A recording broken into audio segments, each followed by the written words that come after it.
For Parramatta, what was your view of it? It was an exciting game from all points of view. I thought it was one of the best games I've seen this season, Rex, and I thought the game should have finished in a draw, actually. It definitely was a try. Was that? Try. Oh, come on, you're not even in the country. How would you know? You're in Samoa. Looked at it 15 times. Yeah, well, that just shows you've got jaundiced eyes. No, it was a great game. I thought the defence of both sides was absolutely superb, and it was only an individual effort, really, that Brett Kent put a try on the board for either side.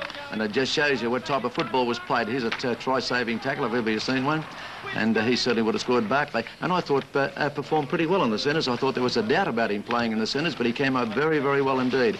And this fellow played very well too, Warnocky. Held up with a beautiful pass, one-handed pass. But all over, I thought the tackling, I thought the attack from both sides. Yes, there were handling errors from the eastern suburbs side at time, but they kept the ball alive, and I didn't expect them to play as well as they did, the eastern suburbs, and as I repeat, I thought they deserved to just share the competition points on the day. Now, here's the first points in the first half coming up when Brett Kenny made a lovely tackle on John Tobin, but he held on, and I was just wondering at the time what John Gosher may have sent the fella to the sin bin, which he did do in a game over at Redfern Oval when Ken Stewart held Arthur Mounty in the eastern suburbs and rather south and west game earlier on the season. Things go in and out of fashion, don't they? They do, and it mightn't have been a bad experiment to put. There is this magnificent try from Kenny, sidestepped and swerved, and a beautiful individual effort. Top try, really a great try. I think it was a great game and solid, tough, spectacular. The major point to come out of it from my point of view is Parramatta have got a great defensive setup. They're still playing very good attacking football, although I've been worried about Mick Cronin if I was Jack Gibson. I believe he needs a rest. I've said it before, even if he has to be forced to take it.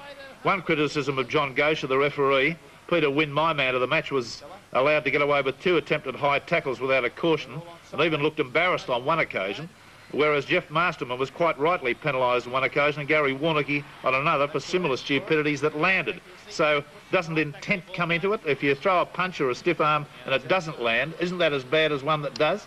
Well, I think in the yeah, case well, of course it is. It should be. No, 5/8 of an inch. So it should be, and I think John Gosher needs to be totally consistent, and I'd like him to look at that aspect of his refereeing. That apart, I thought he had a pretty good game. I'll say on the form, with 3 of their better players like Cleo Lesclere and Dave Brown back, East are in this competition right up to their boot tops. Very much so. The second half penalty tally against East can be almost entirely laid at the door of Jeff Masterman's hooking technique.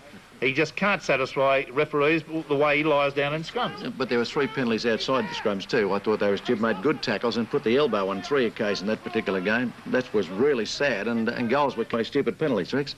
Now, we've spoken many times about Brentnell and his bomb-taking. Gurr is a very good artist at this too. I noticed that he's adopted the good one. Well, dive. It was an ankle tap, but quite legitimate in the circumstances. And that was a try-saver. Yep. Because that base had their chances.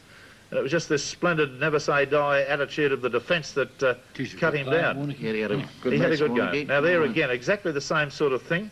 To a sudden halt. And a sudden halt, and he gets a rise in height. Oops. And oops-a-daisy. Sort of jumped up into his hands. Didn't it? Try to Warnocky, you'll see it from both angles. The point at issue in this, 7 days after this game, a good percentage of people, like myself, and like Noel Kelly and Cole Pearce, are in doubt whether he scored.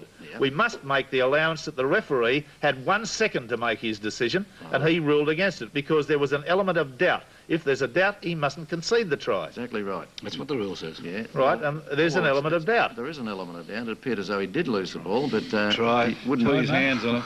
No, his hands slipped off the back of the you know, we went downstairs and play centre from a scrum position. Steve Eller goes to 5'8". Well, you know, Steve's not quicker off the mark than I am, and so Jack thought we'll put him at 5'8" from the scrum, and then after that, well, I'm 5'8" and general player, just got to work my way back in, and Steve works his way out. It's just the way it goes. Well, you want to watch yourself, you might find yourself in a kangaroo tour if you keep playing like that. Well, I hope so. That's what I'm aiming for. Good luck. Look, we didn't buy him on his scrapbook. We always knew he's a good player, and he's a very young player, and we thought he had a tremendous game today. He's missed a lot of games, missed a lot of football this year, but you know, he must get better. Each game he played, he'll get better and stronger. And so you're pretty happy with the way he's firing at the moment? Yeah, and so is the players that play with him. That's more important than what I think, probably. Was there any anxiety when it was 9-4, so East score a try and kick a goal and they're back with a level score? Did you think your guys should have gone for a field goal down there? Well, there was plenty of anxiety the way East were playing. They wouldn't pack it in.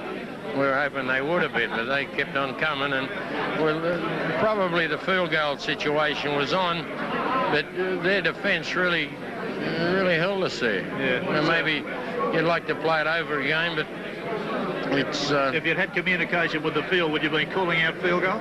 No, I wouldn't have been saying anything. They were in enough trouble as it was without me confusing them. Didn't need to be confused with the coach getting No, involved. they sure didn't. How good are Eastern Suburbs on that form? Do you think they're a Final Five contender? Well, they're a grand final contender if they maintain that form. The match was 31 minutes old before the first points went on the board.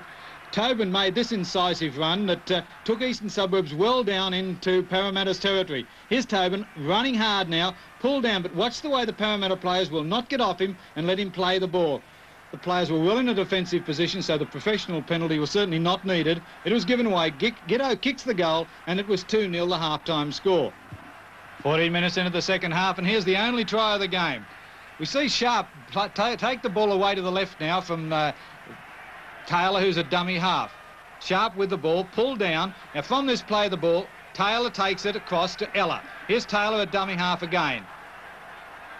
Ella on the burst now, looking for support, gets it in Kenny. Look at the way Kenny cuts through the opposition. Beautiful piece of football, and that gave Parramatta the lead 7 points to 2. Look at it from the head on. You see the way he slices. Look, leaves Aylett standing for dead, lines up the fullback, leaves, well, just left them all behind as Kenny goes in for the try, and that put the game beyond doubt. 36-minute mark, here's the controversy. Warnicki's no-try ruling. Warnicki dummies, props, come back, goes for the line, and ruled by referee Gaucher, he didn't get the ball down. Look at the head-on shot closely.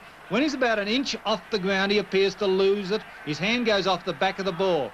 And referee Gaucher ruled he did not force the ball.